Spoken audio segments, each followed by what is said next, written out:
Queria dizer-vos também que nós não abdicaremos de nenhuma figura regimental e constitucional, nomeadamente da moção de censura. Sendo que o Partido Socialista só a apresentará quando entender que é o momento adequado para o fazer. Achamos que neste momento o foco deve estar no apuramento da verdade, que nenhuma campanha resolve, mas que nós precisamos de saber o que é que realmente aconteceu. Os portugueses têm o direito de saber que políticos é que nós temos, que primeiro-ministro é que nós tivemos nos últimos anos, nos últimos meses, a governar Portugal. Sabe o que é que eu vos digo? Isto é o meu palpite. O Pedro Nuno, neste momento, ou alguém do PS, sabem mais do que a maior parte dos jornalistas neste momento em Portugal. Que é duas razões. Primeiro, ele não manda já a moção de censura, e para ele não mandar já a moção de censura significa que, ao mandar a Comissão Parlamentar de Inquérito, eu não digo que ele tenha a certeza, mas tem a elevada probabilidade, ou quase certeza, de se apanhar algumas coisas mais graves do que aquilo que já sabemos até agora. Ele sabe mais alguma coisa. Porque o que existe neste momento, as suspeitas à volta das questões dos conflitos de interesse, do pagar a casa com não sei quantas contas bancárias para não declarar o que tinha a mais de 41 mil euros em cada uma delas, tudo isto, enfim, que depois podem ter um compasso legal ou ilegal, ou que pode eventualmente ter compassos de falhas éticas e etc., ou até contextos mais criminais, ou o facto de haver já uma denúncia para a empresa Spinum Viva em questão, tudo isto já era justificável de uma moção de censura, tanto que já houve 2 partidos a apresentar moções de censura. Portanto, o que me parece aqui é que o Pedro Nuno Santos sabe mais do que aquilo que se sabe até agora, só ainda não veio cá para fora, e portanto está à espera que aquilo que ele próprio já sabe se desenrole do ponto de vista da comunicação mediática, e aí quando vier um escândalo ainda maior nas próximas semanas ou no próximo mês, ele aí espeta com a moção de censura.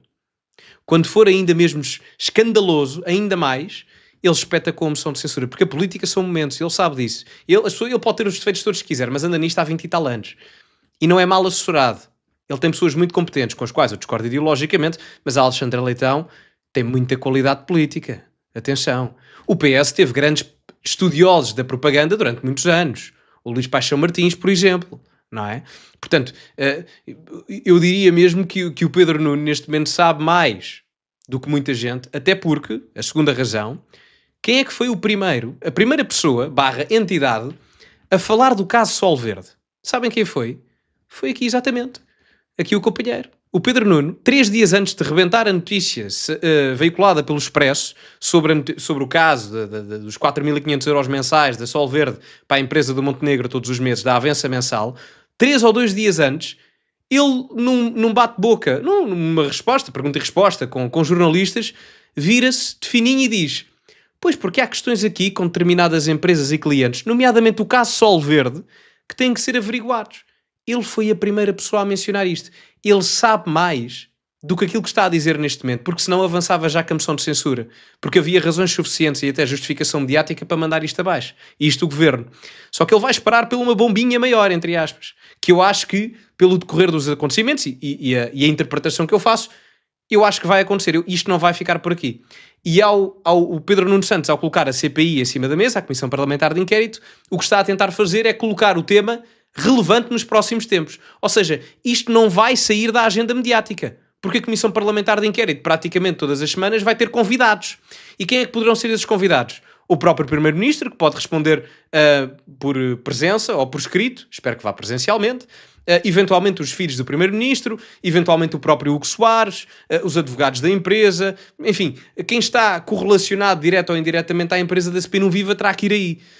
E o Pedro Nuno sabe que isso irá gerar muito engagement. O PS não tem medo de eleições.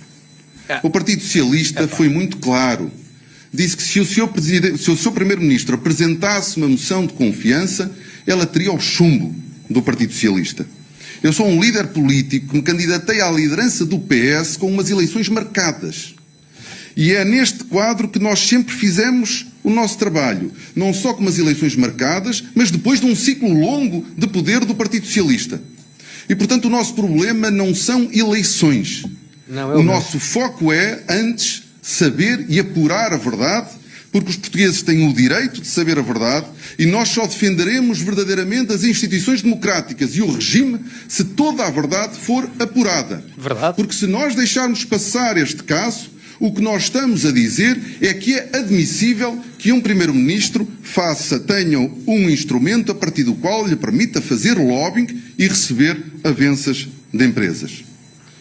Tive, por fim, antes desta comunicação, tive a oportunidade já de pedir ao Sr. Presidente da República uma audiência e de conversar com o Sr. Presidente sobre as razões desta minha declaração, desta decisão que o Partido Socialista toma e acaba de anunciar. Muito obrigado. Se há tempo para a Comissão de Inquérito. Peço desculpa. Objeto da Comissão de Inquérito. Nós, nos próximos dias, apresentaremos o requerimento e nesse momento estará definido o objeto e o âmbito desta Comissão Parlamentar de Inquérito, que será o requerimento putestativo do Partido Socialista, portanto, sem votação, certo, e presidida pelo Partido Socialista. Queria perguntar se o país tem tempo para esta comissão de inquérito, porque a dada altura o Presidente fica sem poderes para tomar qualquer decisão no sentido de dissolução da Assembleia. Se o país tem tempo para esta comissão de inquérito e tendo em conta as críticas que fez duras a Montenegro, nomeadamente não ter estado em exclusividade, porque é que não avança já por uma moção de censura? Porque neste momento nós, como eu disse, nós não colocamos de parte nem abdicamos de nenhum dos poderes que estão constitucionalmente consagrados ao Partido Socialista, só que ao Partido Socialista, a todos os partidos políticos, mas obviamente que o nosso foco neste momento é apurar a verdade. E ela é importante até para qualquer momento eleitoral, para qualquer campanha política com os portugueses. Disse que não ia apresentar a comissão de inquérito, porque é que decidiu porque o Primeiro-Ministro anunciou ao país que entendia que não tinha mais esclarecimentos a dar, que não fazia sentido dar mais esclarecimentos, porque nunca ninguém ficaria satisfeito com eles. A partir desse momento, o Sr. Primeiro-Ministro encerrou qualquer possibilidade de voltar a dar esclarecimentos, com uma agravante. O Sr. Primeiro-Ministro faz uma declaração ao país, com o seu governo atrás de si, não se disponibiliza para fazer questões aos jornalistas, mas depois envia 5 ministros para 5 estações de televisão ocupar o espaço comunicacional e responder às perguntas que lhe eram devidas a si, cujas respostas deviam vir de si e não de nenhum ministro. O Pedro Nuno está corretíssimo. A análise que o Pedro Nuno faz é toda verdadeira, exceto em 2 pontos. O primeiro, quando a jornalista lhe pergunta, é uma boa pergunta, porque é que agora apresenta a CPI quando há uma semana e tal descartava isso? A única razão que eu vejo aqui é para politicamente se afastar do Chega, em termos de imagem mediática, e também porque há uma semana e tal não se sabia o que se há hoje, não é? Portanto, eu acho que o Pedro Nuno aqui teria respondido melhor, obviamente que ele não ia dizer esta justificação do Chega, não é? Mas também é verdade, para se desaproximar, porque o Chega e não sei o que mais. E a outra razão é porque há uma semana e tal não se sabia, não havia os adiantamentos na história do Montenegro, que há hoje, ao dia 3 de março de 2025. A outra parte onde eu discordo é quando ele diz o PS não tem medo de ir a eleições. Se calhar não tem medo agora, mas há 5 meses ou há 6 meses se calhar tinha. Aliás, o Pedro Nuno era o maior prejudicado se fôssemos a eleições. Porque o Pedro Nuno, eu já disse isto várias vezes, o PS estava numa de entrar em estilo Penafiel da Liga Política Portuguesa. O Penafiel em 2015 esteve na Liga Portuguesa, fez para aí 10 pontos, se tanto, uma coisa assim do género. E o Pedro Nuno conseguiu fazer uma proeza, que foi perder para aí 4 eleições no espaço de um ano. Perdeu 2 na Madeira, perdeu a dos Açores e perdeu as legislativas. Depois lá ganhou as europeias, mas se fosse a eleições novamente, era no espaço de 18 meses perder 5 eleições em 6. Por amor de Deus. Por amor de Deus. Isto para dizer o quê? Que agora o Pedro Nuno está muito mais confortável. E que eu depreendo que ele sabe mais do que nós sabemos neste momento. Pelas razões que eu já tinha mencionado anteriormente. E outra coisa importante. Isto foi tudo feito estrategicamente para ele se distanciar do Montenegro, que era a todos os níveis. Político, escrutínio e até a nível comunicacional. Reparem que ele faz, eu tenho aqui os tempos, ele começou a responder aos jornalistas há coisa de 2 minutos. Isto tem 14 minutos mais ou menos à volta disto. Ele responde mais tempo aos jornalistas do que discursa. Que é um contraste completo com o Primeiro-Ministro, que discursa durante 10 minutos, mas responde a 0 perguntas dos jornalistas. Não vai a televisões, não responde a entrevistas, manda aos ministros falar por ele, e o Pedro Nuno aqui faz exatamente o oposto. Leva ele com as balas, entre aspas.